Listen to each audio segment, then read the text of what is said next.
Hi class, this is Jen Cox, and this is my video on ethical dilemmas and board evaluation.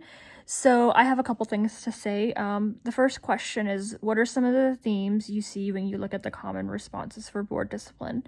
So in the state of Washington, there's actually a news release that comes out about once a month, and any kind of medical provider, if their license is suspended for any reason, then they're listed in that news release. And this includes like even massage therapists, anybody who has a license to do something with a person that's considered in a medical way. And I actually get that email. So I've seen these different violations that have happened and different disciplines and things like that have occurred over like the last 6 months that I've been getting this email. And some of the common themes that I've seen, even though these are more than just mental health providers, but there are quite a few people who they have a lack of CEUs. So because they don't have their continuing education, their license is suspended, and then they might get a fine until they can meet those. One of the other more popular or common thing that I seen was people needing substance abuse monitoring so that they could continue having their license. And then those people who failed to do those substance abuse monitoring classes or requirements, they would lose their license if they didn't do those. I've also seen several people who lost their license because of something that was sexual in nature. And that's kind of a shock in a way because all the medical field is a helping field in some way.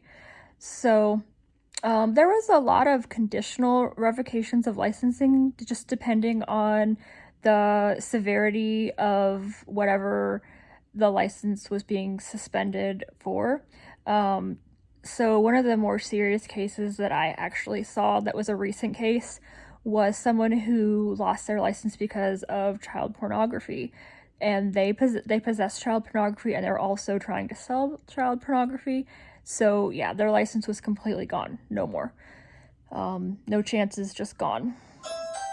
And the ACA Code of Ethics that I would say covers the child pornography would be standards and the law. And that's not, and it's under I-1 Alpha knowledge. Counselors know and understand the ACA Code of Ethics and other applicable ethics and codes from professional organizations or certifications and licensure bodies of which they are members.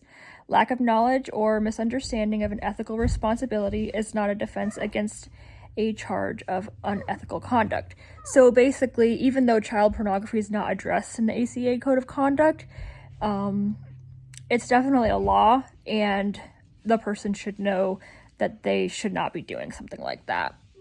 So the outcome of that particular case was that they lost their license. And so in my state, the Code of Ethics doesn't address impairment directly, but I would say under Article 1 competency is where it could be considered to be addressed, because a competent counselor knows that if you are impaired, you need to do something about it and get yourself help so that you can properly help your clients.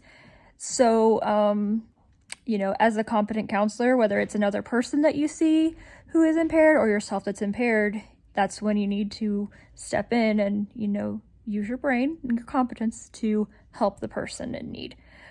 So a question is for me, since my state doesn't have a actual direct place where it addresses impairment in our Code of Ethics, maybe is there a chance that I should when I have a future practice, maybe I should make a written policy on impairment of a counselor and the exact ways that kind of thing will be handled. So that's the question I have of something that I would definitely consider doing in a practice of my own. Thank you for your time and listening to my video, and I hope you have a great day.